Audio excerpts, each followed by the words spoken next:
चला तर आज क्रिस्पी आणि क्रंची तीळ पापडी बनवूया। त्यासाठी घेतले मी रिफाइंड तीळ, पांढरे शुभ्र तीळ आहेत। तर त्याला छान भाजून घ्यायचं आपल्याला। आपले तीळ भाजून झाले आहेत, मी थंड करायला ठेवते। एका ताटाला मी ग्रीसिंग करून ठेवलेली आहे आणि एका कढईमध्ये मी साखर घेतली 1 वाटी आणि 2 चम्मच पाणी टाकला। साखर सतत परतवायची आहे। आधी साखर क्रिस्टलाइज होईल, मग हळूहळू ते वितळेल।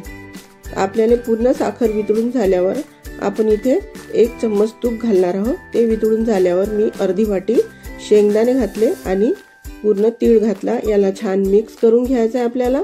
पूर्ण एकजीव झाला तर आपण याला आता ग्रीसिंग केलेल्या ताटामध्ये पूर्ण ओतून द्यायचं आहे। लाटण्याच्या सहाय्याने लाटून घ्यायचा, कट करून याला आता आपण सर्व करूया। रेडी आहे तीळ पापडी।